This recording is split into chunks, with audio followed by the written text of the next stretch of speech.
पद्मशाली युवक संघटना आयोजित पूर्व विभाग सार्वजनिक वाचनालय कन्ना चौक या ठिकाणी कैलासवासी राजेश कोठे यांच्या स्मरणार्थ SSC 10वी नंतर काय करिअर विषयी व्याख्यानमाला तज्ञ प्राचार्य रोहन कुर्री यांच्या मार्गदर्शनाखाली आयोजित करण्यात आला आहे।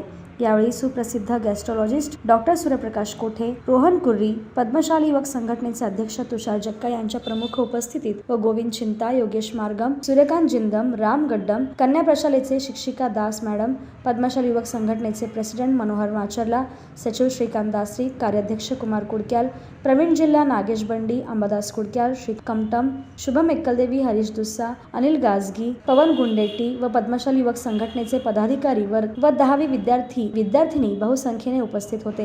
कार्यक्रमाचे आभार प्रदर्शन सूर्यकांत जिंदम यांनी केले व कार्यक्रम समारोप झाल्याचे जाहीर करण्यात आले। की आपल्याला आपण किती हुशार आहोत, की आपली योग्यता काय आहे। जेव्हा बोर्डात गेल्यानंतर पूर्ण महाराष्ट्रभरात म्हणजे फक्त शाळेतून नाही तर पूर्ण महाराष्ट्रभरातून विद्यार्थी बसतात आणि त्यावेळेला आपल्याला कळतं की बोर्डात आपल्याला किती मार्क पडले। तर बोर्ड SSC बोर्ड हे आयुष्यातला एक महत्त्वाचा टप्पा आहे। का बरं? कारण की बोर्डानंतर आपल्याला कळतं की आपल्याला कुठलं शिक्षण कॉलेजमध्ये घ्यायचं आहे आणि 11वी 12वी नंतर जे 12वीचं बोर्ड असतं त्याच्यानंतर नेमकं आपल्याला कळतं की आयुष्यात आपल्याला पुढे काय करायचं आहे। तर आतापासूनच अशा व्याख्यानमालामधून आपल्याला जे करिअर गायडन्स असतं ते खूप मोलाचं, जे सर आहेत, कुर्री सर जसं आहे, दास मॅडम जे आहे आणि बाकी सर्व जे शिक्षक आहेत ते तुम्हाला मदत करतात। आणि अशा या ज्या वेगवेगळ्या करिअर कोचिंग आणि जे व्याख्यानमाला आहेत याच्यामध्ये नक्की आपल्याला कळतं की आपल्याला नक्की कशामध्ये आवड आहे। आता तुम्हाला काही लोकांना गणितामध्ये आवड असते, काही विद्यार्थ्यांना हिस्ट्रीमध्ये आवड असते, काही विद्यार्थ्यांना बाकी मेडिकल फील्डला जायचं असेल तर त्यांना हे अशा व्याख्यानमालामध्ये ऍप्टिट्यूड टेस्ट किंवा व्याख्यानमालामध्ये नक्कीच त्याचा फायदा होतो। तर तुमच्यापैकी किती लोकांना आता डॉक्टर व्हायचे याच्यामध्ये हात वरती करा बघू।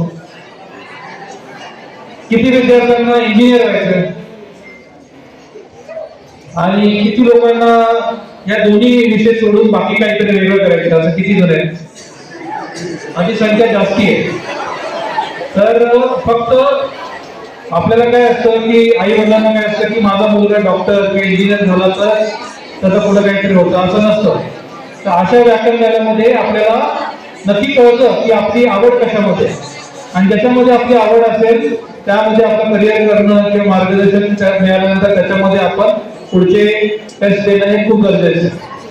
आणि नक्कीच 10वीचा महत्त्वाचं वर्ष आहे तुमचं, तुम्ही अभ्यास करतच असेल पण तुम्हाला सर्वांना या 10वीच्या बोर्डामध्ये खूप चांगले मार्क मिळावे आणि यशस्वी व्हावं आणि तुमच्यापैकी कोणीतरी जर बोर्डात यावं अशी माझी इच्छा आहे।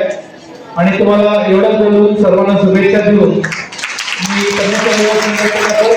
धन्यवाद करून मला या कार्यक्रमाबद्दल निमंत्रित केलं त्यासाठी सर्वांचे धन्यवाद करतो। एवढं बोलून थांबतो। धन्यवाद।